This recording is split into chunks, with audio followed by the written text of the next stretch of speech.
Hello, this is Brent from An Ordinary Shepherd. Hello again. I hope you've caught up on some of our latest videos. We're going to kind of take a step into a different series today. So today we're going to start with the 10 Commandments. And we're not going to go through one at a time. We'll kind of work our way through it as seems appropriate.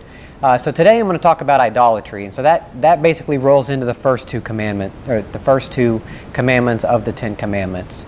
So let's just go back through. If you want to see the 10 Commandments in total, go to Exodus 20. They're all right there. Exodus 20 is nothing but the 10 Commandments. So I'm going to talk about idolatry, so we're going to go to Exodus 20, verse 1, and we're going to go through it right here, okay? And God spoke all these words, I am the Lord your God who brought you out of Egypt, out of the land of slavery. You shall have no other gods before me. You shall not make for yourself an image in the form of anything in heaven above, or on earth beneath, or in the waters below. You shall not bow down to them or worship them, for I, the Lord your God, am a jealous God, punishing the children for the sin of their parents to the third and fourth generation of those who hate me, but showing love to 1,000 generations of those who love me and keep my commandments. We'll come back to that last part of it, but and probably another short video right after this. But the part I'm going to focus on here is the idolatry part. You shall have no other gods before me, so no polytheism, no multiple gods, and like I said, no image to be worshipped of anything on earth or heaven. So so that's basically what we're starting. We're rolling in the first two to idolatry. And you can see this is kind of the quintessential Old Testament sin. I've heard a lot of people who make commentary on the Old Testament talk about how the entire story of Israel's rise and fall and them going into captivity in Babylon, what it took was the northern kingdom of Israel being destroyed, the southern kingdom of Judah being taken into captivity for 70 years, and finally returning from that. That whole thing was what it finally took to break idolatry in the Jewish people. And I don't know if that's true or not, but it actually makes a lot of sense. But like I said, over and over again, this is the sin that makes God the most angry, almost more than anything else. It's just over and over again this comes up. So you can see right in Exodus 32. So we haven't even made it out of Exodus.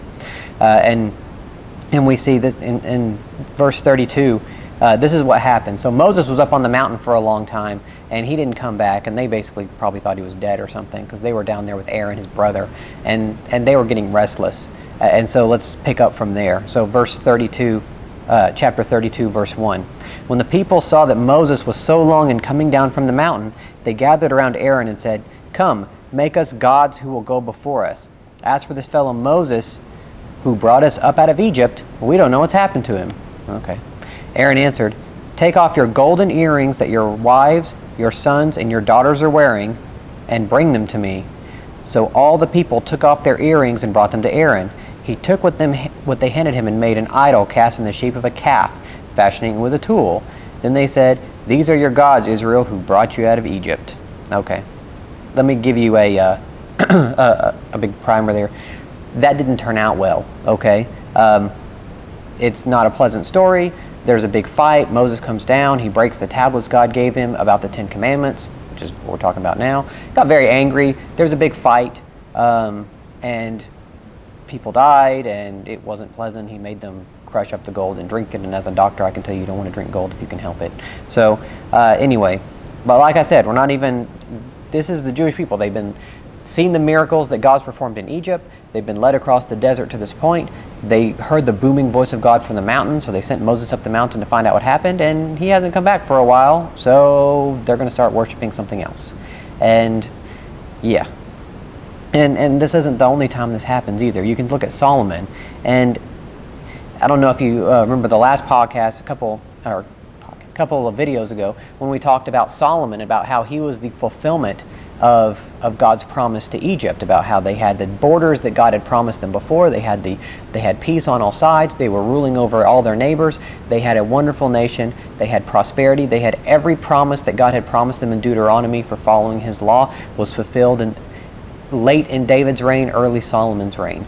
So this is great times. This is as good as things could ever be. 1 King 11, verse 4.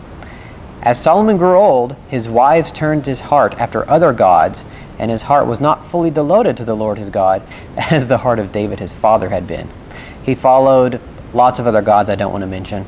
But yeah, this is a problem for him too. And they talk about when this is the reason that God got angry at him, and so his son inherited the throne after him, and immediately the kingdom was split. Solomon's child is where the kingdoms were split into north and south, and that was a cause of much anguish. All relating back to Solomon here, deciding that he was going to follow after his wives' other gods. And you can see when that splits, God took his son, Rehoboam, who was not a very good guy. He basically belittled his father and talked about how he was going to he was a young man. He talked very headstrong, talked about he was going to rule Israel with an iron fist and that people were going to have to do anything he said, and basically a tyrant from day one. And so God raised up Jeroboam, who was one of the generals for Solomon, and he was a righteous man at that point. So God took him and raised him up and said, okay, I'm going to give you the northern kingdom of Israel. I'm going to split this kingdom in half. You can take the northern kingdom. But I don't like Rehoboam. He can have the southern kingdom because of his grandfather David and his father Solomon and promises I made to them. But I'm going to give you this kingdom. And so Jeroboam's sitting up here in the northern kingdom of Israel, and he's thinking, well, all the priests are going to have to go down to Jerusalem, because that's where the temple is. And there were 3 holidays: Passover, which is around Easter time. There's Pentecost, which is Shavuot, and then there's the Feast of Booths, or the Feast of Tabernacles, depending on how you want to call it, which is Sukkot. And at this time, all the Jewish people would congregate in Jerusalem. They had a commandment where they would go from wherever they were, and they'd go to the temple. So with the temple being in Jerusalem, Jeroboam was afraid that 3 times a year, and of course his priests all the other times, we're all going to leave his kingdom and go down to Jerusalem to worship. And he thought that that would weaken his strength over the kingdom. So to pick it up here in 1 Kings chapter 12, verse 27, Jeroboam thought to himself, the kingdom will now likely revert to the house of David. If these people go up to offer sacrifices at the temple of the Lord in Jerusalem, they will again give their allegiance to the Lord Rehoboam, king of Judah. They will kill me and return to King Rehoboam. After seeking advice, the king made 2 golden calves. Heard this story before, right? He said to the people, it is too much for you to go to Jerusalem. Here are your gods, Israel, who brought you up out of Egypt. One he set up in Bethel, and the other in Dan. And this thing became a sin. The people came to worship the one at Bethel and went as far as Dan to worship the other one.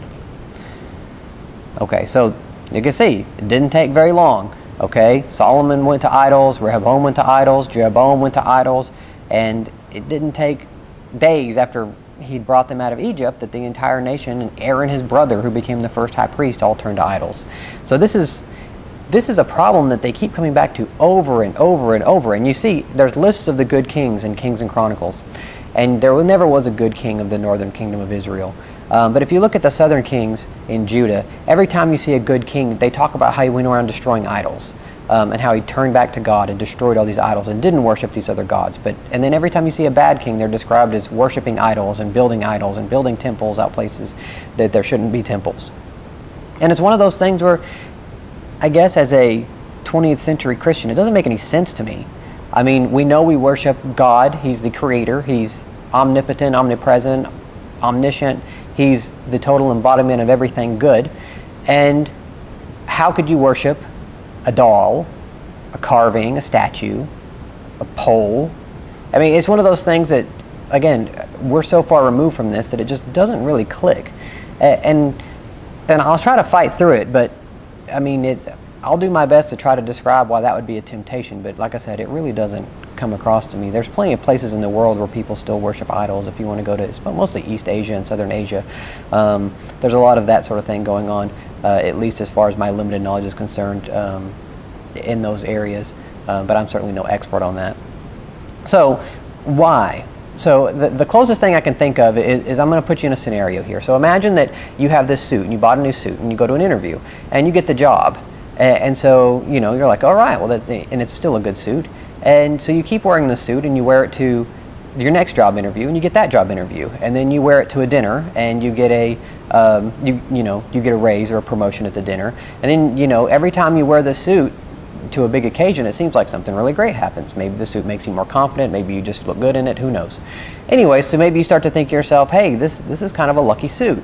I'm going to keep wearing the suit anytime anything good happens. And so you're basically already putting magical properties on something completely inanimate, okay? And you see this with sports people all the time when you start talking about these sort of superstitions. And I think that, to me, that seems like an opening. That's a crack in the door for something like idolatry. When you start talking about a lucky rabbit's foot or a lucky suit, and those are something that we can easily identify with today. Okay, well, I can't go out and bat without my lucky armband. You know what I mean? It's something as easy as that. And so basically, like I said, you're giving basically some kind of supernatural power. It's God's grace if you succeed or fail and your own work in some circumstances. And so you're basically trying to give the control of your destiny to some inanimate object, and you're trying to put something on it. So, but let's say imagine that you had a really good run in your nice suit, and your suit made it through your whole life, and every time you had this suit batted 1,000, and you did great things always happened to you. Well, all of a sudden, like I said, you start to think that there's something magic about this suit. So maybe you tell your kids about how awesome this suit is. This suit is wonderful, and you leave it in your closet, and when you die, nobody else wants to touch the suit because it's so wonderful. But let's say every time that they've got something good to do, they go, they'll put on the suit or they'll rub the suit or whatever else, but they don't want to take it out because they feel like it's too lucky, it's too valuable. So people, every time they've got something big coming up, a big dinner, a big job interview, they go up to the suit and they rub the suit or they talk to the suit or whatever else. And like I said, that's kind of an incremental step, and you're starting to talk about things that start to look like worship. Give it another generation of kids watching their parents do that, and all of a sudden you've got kids bowing at the altar of the lucky suit. It sounds ridiculous, and I'm not saying it's not, but it's one of those things where you could almost understand it, and I'm not even going to try because, like I said, it doesn't make sense to me. But you can kind of follow this train of logic when you start talking about this. And that doesn't even mention the fact that when you look at art, it's a status symbol. And certainly these gods that they carved, they were made out of precious materials, very fine wood, gold, silver. You imagine that somebody has this and they can show it off, and it's a status symbol. So if you went to your neighbor's house and they had an original Rembrandt, that would be pretty impressive. And so if you went to someone's house and they had the statue of David, well, I'm sure the people over in Florence would be wondering how you got it. But anyway, that would be something that would be very impressive to a lot of people, and it's something that could certainly increase your status among other people. And I imagine that these little gods did the same thing. So the nicer and the more valuable your possessions are when you had people over, they were more impressed with you. And you just think, okay, well, if you've got somebody who you're trying to close a business deal with, and you go to one guy's house and you go to the other guy's house, and one guy has a Rembrandt, and I'm sure that would make some difference in some people's mind. And like I said, you can see that even all today. You've got people that have art collections. You've got people that, like I said, it's a very prestigious status symbol. It's a symbol of wealth. It's a symbol of prosperity. And so, like I said, I imagine these little gods were the same thing. It's a way for people to express how prosperous they were, and it's a way for people to express these sorts of things. The only problem with it is, like I said, it really seems to make God mad. And this doesn't even just have to be worthless trinkets. If you look, let's jump into two stories. And this is something that when idolatry comes up, kind of rolls back in here. So if you look at Numbers chapter 21, and we're going to go to chapter 4, okay? And this is where some sneaky things happen. They're talking about the Israelite people. They traveled from Mount Hor along the route to the Red Sea to go around Edom. But when the people grew impatient against the way, they spoke against God and against Moses, saying, "Why have you brought us up out of Egypt to die in the wilderness? There's no bread, there's no water, and we detest this miserable food." Okay, the miserable food they're talking about is manna from heaven. They would go outside, and instead of dew being on the ground, there'd be little crumbs of bread. And it was supposedly tasted better than anything, according to the first descriptions of it, and that's what they ate all the time. God basically hand-fed them, and they're complaining about this. That happens a lot during this story. Then the Lord sent venomous snakes among them, and they bit the people, and many Israelites died. God didn't mess around in the Old Testament. People came to Moses and said, "We sinned when we spoke against the Lord and against you. Pray that the Lord will take the snakes away from us." So Moses prayed for the people. The Lord said to Moses, "Make a snake, put it on a pole. Anyone who is bitten can look at it and live." So Moses made a bronze snake, put it up on a pole, and then when anyone was bitten by a snake and looked at the bronze snake, they lived. Okay, so you've got this magic relic here, okay? Not magic, miraculous, I guess. And God told Moses to make it. So it's not like there's anything wrong with idolatry. He told Moses, make a snake, put it on a pole. Hold it up high, whoever looks at it, their snake bites are going to be healed. Great, okay, no problem there. But even that, if you look at 2 Kings, we'll jump way forward back to, like I said, when we're in the era of the kings. And let's go to chapter 18 in verse 4. And we're talking about Hezekiah here, and he's one of the righteous kings of Israel. He's one of the good kings. So, starting in chapter 4, he removed the high places, smashed the sacred stones, and cut down the Asherah pole. So he's on a full-on anti-idolatry binge here.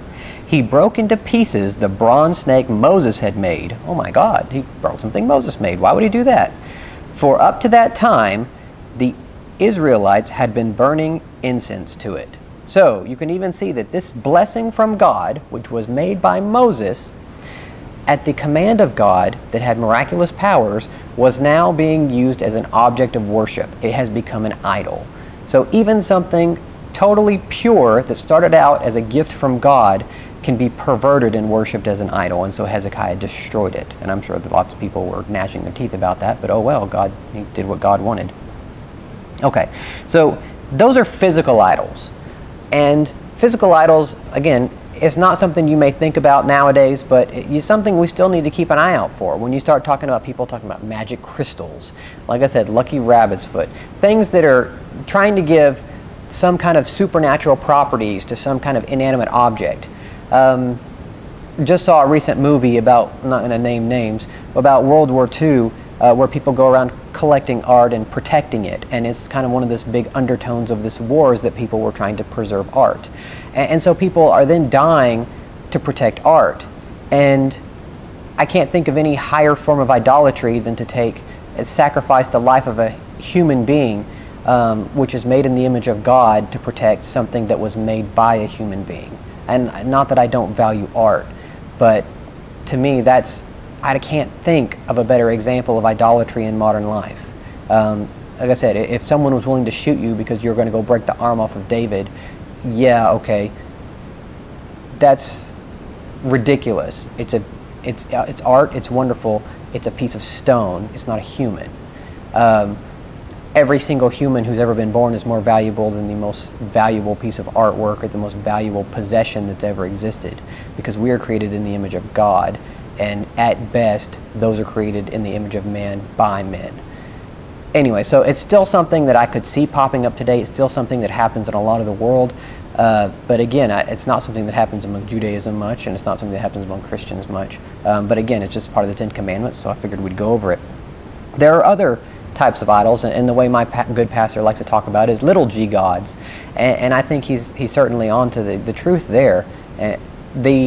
There's a lot of things that people can put ahead of God, and that's probably the more likely form of idolatry that we're going to run across nowadays. Not Zeus or some other Asher or some other god by name, but when you dedicate your life to something other than God and you pour every ounce of your obsession into it, then you're basically worshiping it. I don't know how else you would do it. If you sacrifice your time, your effort, your money, and you dedicate your whole life to something, that's worship. I don't know what else, if you were trying to worship it, how else you would do it. So you can go through here and you can kind of do a mental checklist of people that dedicate their entire lives to their business or their job to making money. You look at someone like Steve Jobs. He dedicated, and I'm not saying Steve Jobs was a business idolater, I don't know the man, but he was apparently famous for his obsession and his single-mindedness in his work. And I'm sure you have to be in something like that. But again, if you're sacrificing your life, your time, your talents, all of your money, and you're wholly dedicated to one thing, whether that's sports, whether that's wealth, whether that's even your family, even your children, whether you're doing this to yourself, those big things become God in your life if they become more important to you than God. So let's go through some examples of that in the Bible. So let's look at Saul. So Saul had a problem with wealth.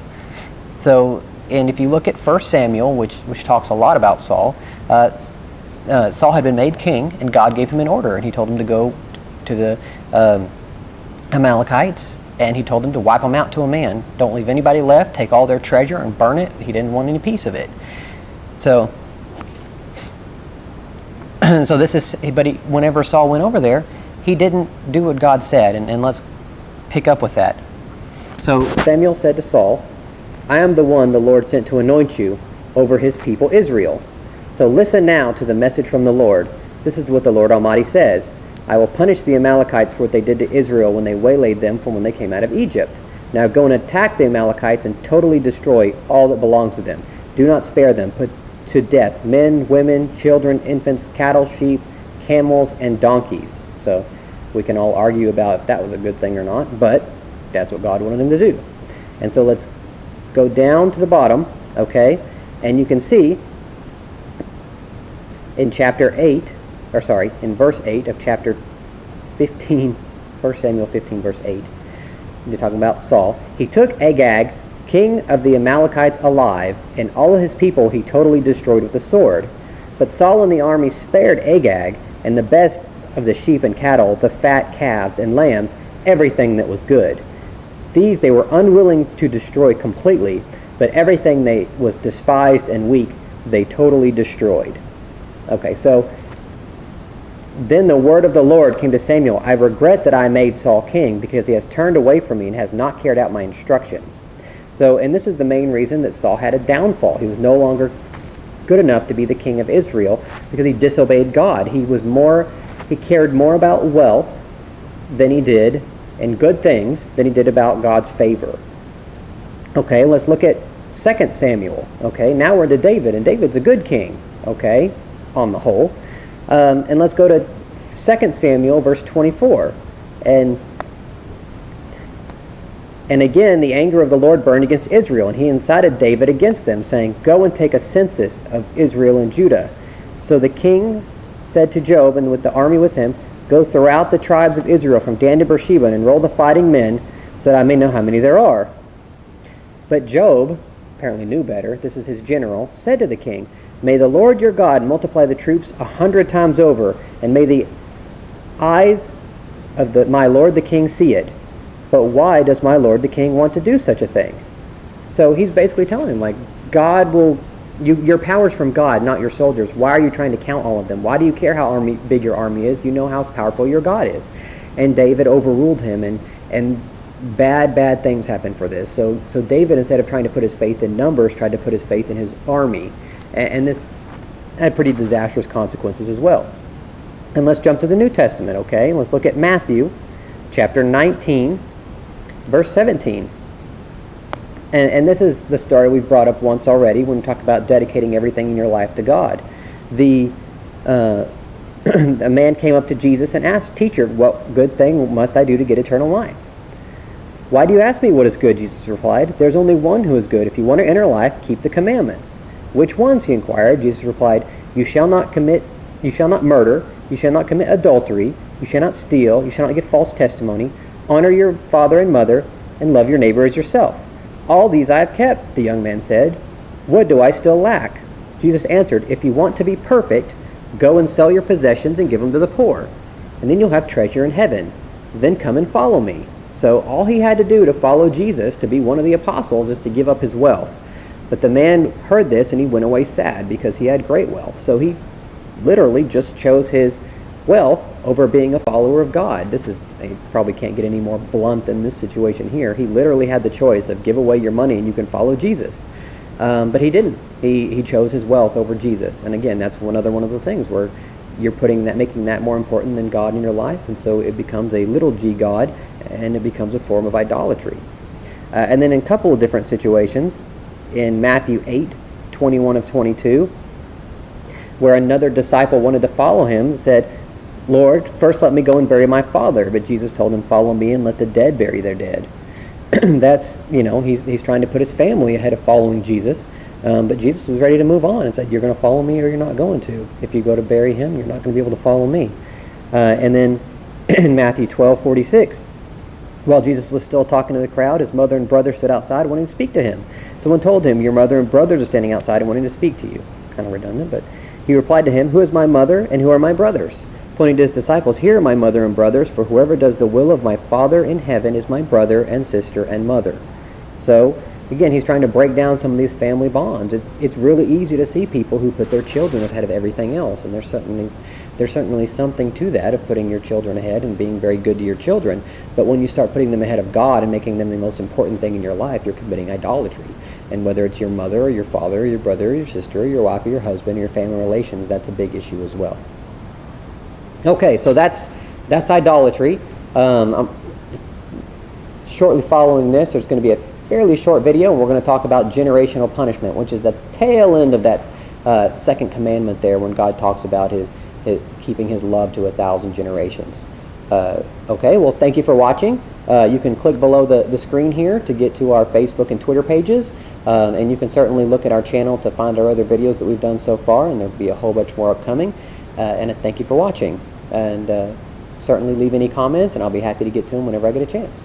Thank you very much.